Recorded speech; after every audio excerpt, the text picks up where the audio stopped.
Thank you. Thank you. Thank you. Thank you. Thank you very much. Thank you. Microphone. Thank you very much. Thank you. Thank you very much. Hey, can you hear my mic all right? You can now, it's turned on. Hey, I remember the last time I came to Australia. Well, the first time, actually. I've been 3 times. And I started off north of Brisbane in the back of this old banger of a car, went down through Brisbane, down to Newcastle and Sydney and Adelaide, sitting like this, mile after mile in the back of this sodding car, talking to next to no bugger. It were great.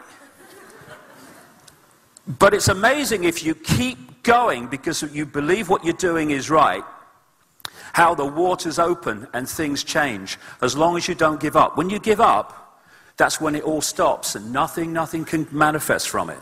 But when you keep going, if what you're saying has any validity, it will eventually be shown to be so. And all that effort, which appeared to be a waste of time and a waste of effort, in the end starts leading somewhere. And my God, it's leading somewhere now as humanity starts to wake up increasingly in vaster and vaster numbers to remember the full magnitude of who we are.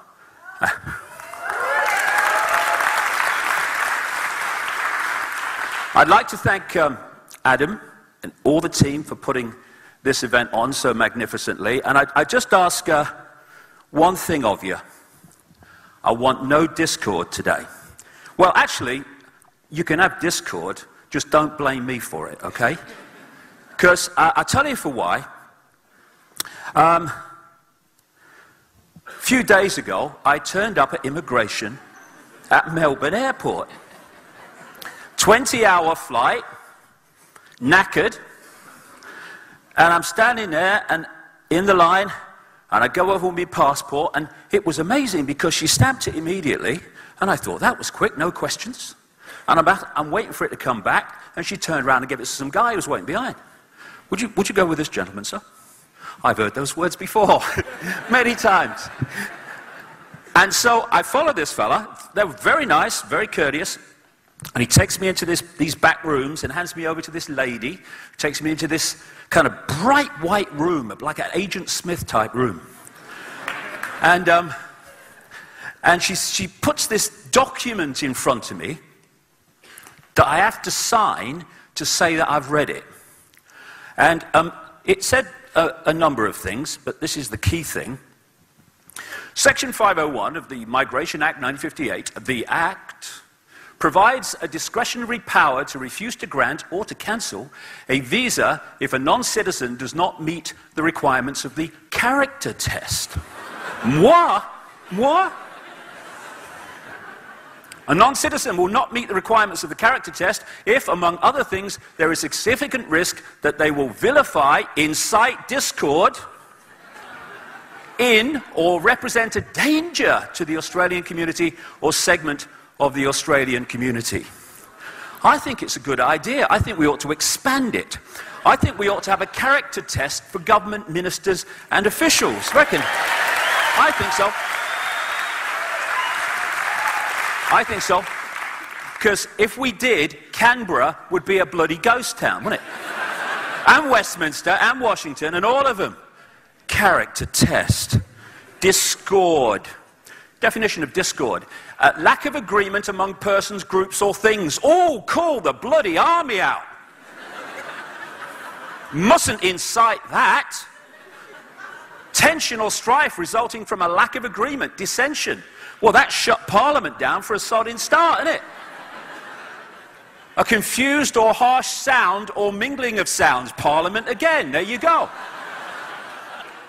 And finally, inharmonious combination of simultaneously sounded tones, a dissonance. So if anyone's got a trumpet, play it in tune, or I'm in the crap here, okay? With the government.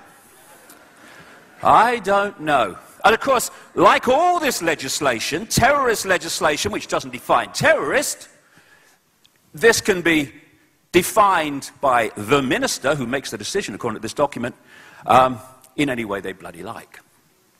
But, as you know, I am someone who is known to bow to authority and bow the head, so I'd like to say that I take the warning extremely seriously, okay? I take the document extremely seriously, and I've thought of nothing else. I shall watch every word I say today.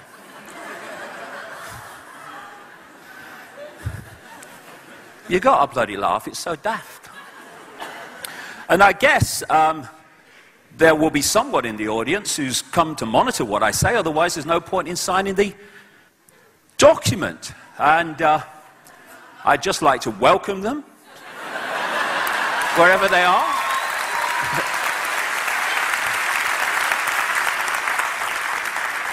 And I really do hope that by the end of the day, they will have found it within themselves to get a life.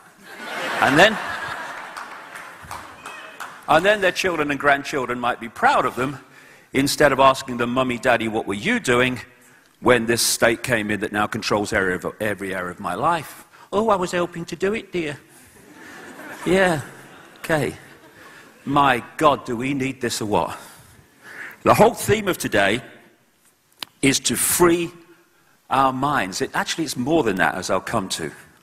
Free our minds from the programming that turns infinite consciousness, having an experience, into a four-legged animal from which we get wool, that have lost the ability to decide perception and reality for themselves and have to have it decided for them. Without that, the few couldn't control the many. With it, it's a piece of cake. This is Wilhelm Reich setting the tone for the day, an inventor and researcher and psychologist. He said this: "Am I a spaceman? Do I belong to a new race on Earth bred by men from outer space in embraces with Earth women? I request my right and privilege to have such thoughts and ask such questions without being threatened to be jailed by any administrative agency of society. In the face of a rigid, doctrinaire, self-appointed, ready-to-kill hierarchy of scientific censorship, it appears foolish to publish such thoughts.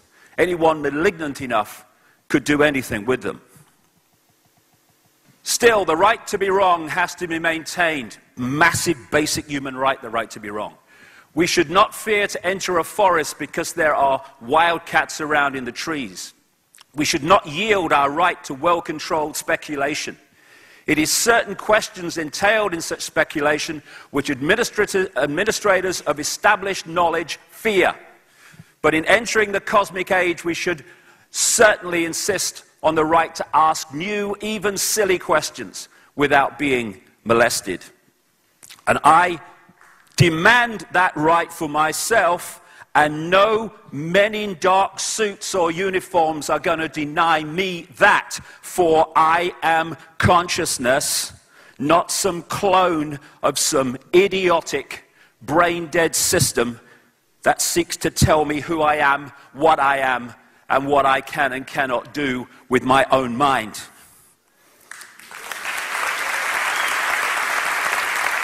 So,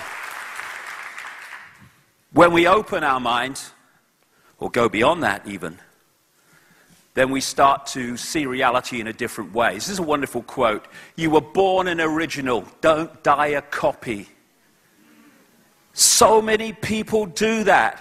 They go through their lives thinking the norm in society is the only possible perception of reality. And because the majority appear to believe it, therefore, by definition, it must be true. Truth does not change because it is or is not believed by the majority of the people. As Gandhi said, even if you are in a minority of one, the truth is still the truth. Or as this proverb says, the multitude is always wrong. And invariably, when you look through what we